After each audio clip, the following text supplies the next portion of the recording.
Hey guys, and salutations, and then I'll upload this one afterwards. So these books are not going to be the same books that I reviewed in my first one. These are going to be different books that I have previously read in this past year of 2019. And Happy New Year. This is the same day that I recorded the other video, and this is new. I'll be reviewing Everything. I have not seen the movie to Everything yet, but it is starring my favorite actress. And okay, so her name is Madeline, and the co-star is his name is Ollie. Well, Oliver, but Ollie. So Madeline, she has a sickness. She has an illness, and it's kind of like a immune, not, I can't say immune disorder, but they call it SCID. She has this illness that she can't go outside. Like, she's allergic to practically everything. So she can't go outside in the sun, she can't lay in the grass, she can't get dirty, she can't go swimming, she can't be in contact with anybody from the outside world other than her mother and her nurse and one out of a few teachers that she does see, because she is homeschooled and she does schooling online. So one teacher, I think her agricultural teacher, comes to visit her sometimes. And it's I mean, she takes it like, this character is very outgoing, and she is a super sweet girl. Like, I would love to be friends with this character because she is very optimistic, versus Ollie, who is, well, he's not pessimistic, but you can say that he kind of views the world differently because he's not sick. He knows what's out in the world and things like that, and Madeline doesn't. So it's kind of like Madeline has a list of things that she wants to do if she was to ever go outside. She wants to go to the beach, she wants to visit a used bookstore, she wants to fall in love. So there's just certain things that I find really adorable that she actually wants to do if she was to ever go outside. And her nurse Carla kind of gives her the hope, like, baby, one day, if you're not too sick, you can go outside and you can do these things, just to kind of like lift her hopes up. But Madeline is so optimistic. She doesn't need. You enter the front door, and it says it in the book. When you enter the front door, there's like a chamber, an air sealed chamber that a person has to stand in there for like an hour and be decontaminated before they enter the house. She's that sick. And she kind of just views the world outside her window, and she looks things online, and how social media is nowadays. Well, she doesn't have a social media, but kind of like how you could just look up things on Google. So she just knows what's out there based on the internet and what she sees outside her window. So when the new neighbors come in, Ollie's family, and she noticed that he always wears black, and his family is kind of, argumentative. They're loud. They're always fighting. His sister's a smoker. His father is a drinker. And she just finds like this family is kind of odd and ruthless. Like, they're always fighting, and then Ollie he's just so laid back and careless. Like, he's just not involved in the bittering back and forth, none of that. So she finds him very interesting to watch outside her window. Not trying to be creepy, but like, she does watch him outside her window. How they actually started to communicate, I'll just jump to when Madeline and Ollie actually were able to meet, because she's so sick, is through the window. So I feel like it's just really hard for her to just make friends, because can't nobody really come visit her. No one really knows what she's sick with, and if she were to go outside, what would happen to her? So that's kind of what this book is going for. I'm not going to tell you anymore, because then after that, it's just going to spoil it in this book. But I'm kind of rambling right now, so I'm just going to go back to what I was saying about Nell Abbott. So her death was more likely to be, no one actually knows. So they don't know if it's a suicide or if someone murdered her, or so there's just certain things that you just question yourself, like, who did it? Like, and as the book kind of strings along, it's just kind of, you just keep asking yourself, who did it? And it's kind of, it eats away at you a little bit. Well, the history is always good, but some of these characters are like, I don't know. So there's always a significant reason why the character is being mentioned. That's all I'm going to say. A lot of people are book readers. I used to never want to read books for fun. I was like, who reads books for fun? But honestly, the books that I've got, you can't really expect, well, you can't really guess who did it. Really good book and a really good movie. And the Duff is about, well, first of all, what the Duff is what it stands for is the designated ugly fat friend. So I'm just gonna read one of the chapter 1 overviews just to kind of give a better explanation, just because, like I said, it's been a while since I read it. Okay, so for chapter 1, the overview is the elephant in the room is Bianca Piper, and she wasn't as popular as her best friends Jessica and Cassie, shaking her butts on a dance floor. That wasn't Bianca.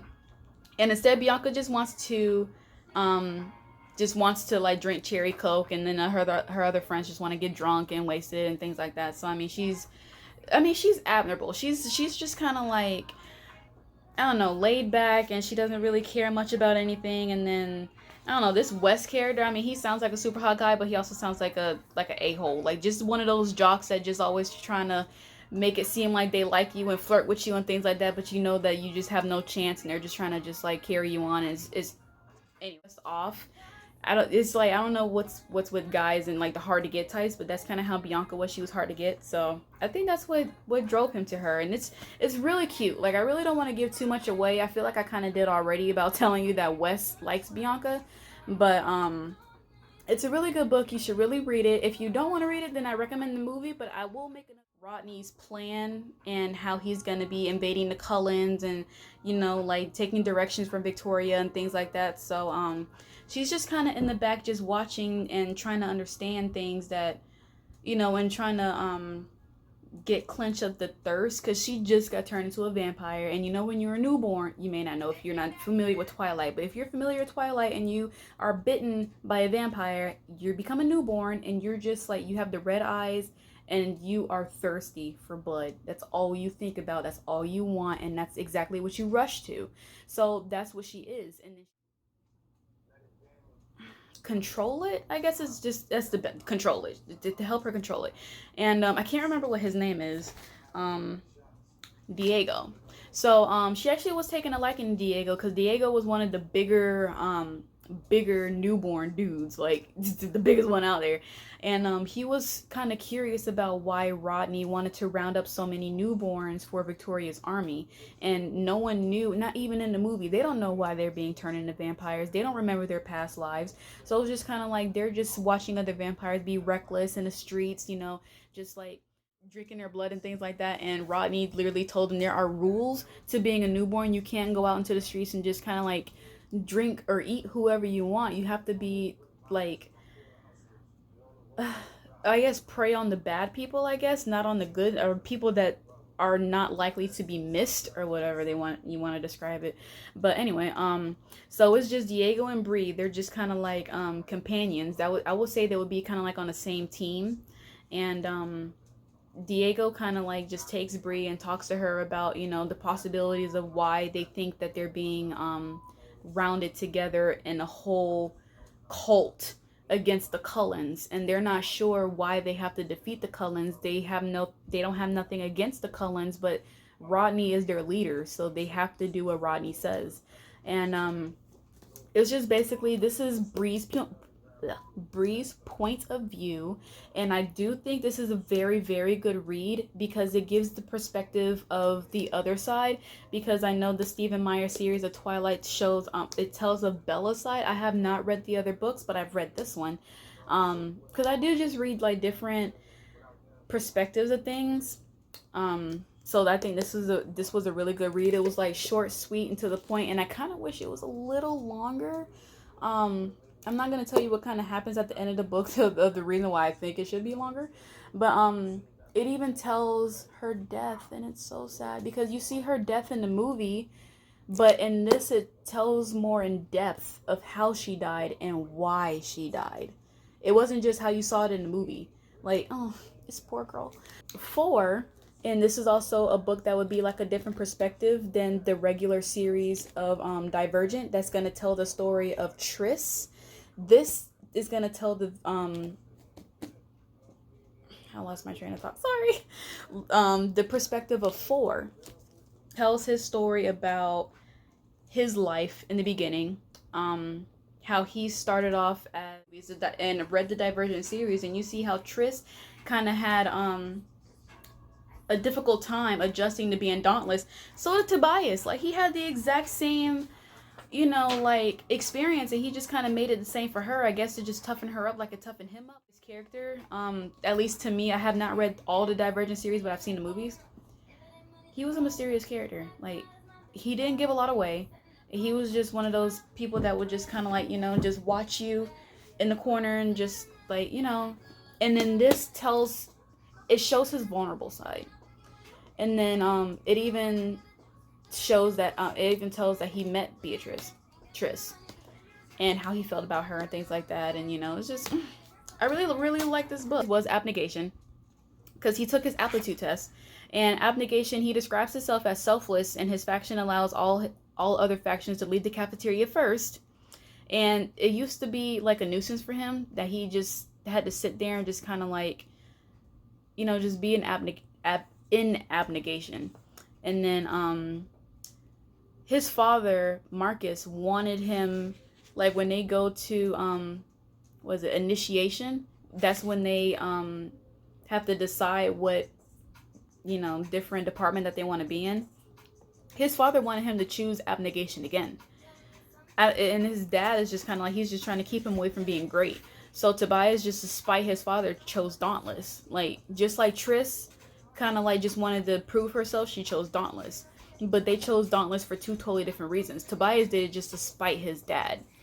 I would reread this book. I really would. So the last and not least is going to be Speak. I did read this in high school. It was a homework assignment. Well, it was like a book report. We still do that. And it's depressing, actually. It's a really depressing book. And the movie, stars Kristen Stewart. She's also in the Twilight series. She's Bella. And in this book, she's a teenager, and she, Melinda Sordino, that's her character name. She is, I wouldn't say a wallflower. Back to give like a little bit of a better like description. So Melinda Sordino busted at the end of a summer party by calling the cops. Well, I guess it just says it on the back. So her old friends won't talk to her, and people she doesn't know hate her from a distance. The safest place is to just be alone, inside her own head. And even that's not safe, because there's something she's trying not to think about that I just said. Something that she's not trying to think about. Something about that night at the party that she just doesn't want to let in would blow her carefully constructed disguise into smithereens. And then she would have to speak the truth. So she is, she becomes very courageous. And in the movie, the book and the movie ties together, because sometimes the book isn't the same as the movie, and I'll make another video about that, like which one would be better, the book or the movie. But these are all the books that I've read in 2019, and I am looking forward to making more book reviews. And I hope you guys like this video. Like, comment, and subscribe. If you have any opinions for me, any videos that you would like to see. If you guys really do want to see the book compared to the movie type of thing, I would love to do that. I'll probably just do it anyway, because I think that's really fun to do, because a lot of my books are based off movies. I'm telling you, a lot of my books have movies to them, and I do want to make a review on which is better, the book or the movie. But I do suggest you just do both of them, so then you can kind of see for yourself. But I'll do that for you if you're not willing to. So I hope you guys have a great new year. Again, it's New Year's for me, the day that I'm shooting, but by the time I upload it, it probably will just be like January 2nd or 3rd or whatever. So I hope you guys have a good night, good evening, good morning, whatever time that you are watching this, because it's nighttime for me. It's about 2 o'clock in the morning. So I will get going. I'm gonna head to bed, and I hope to see you guys in the next video, and thanks for watching.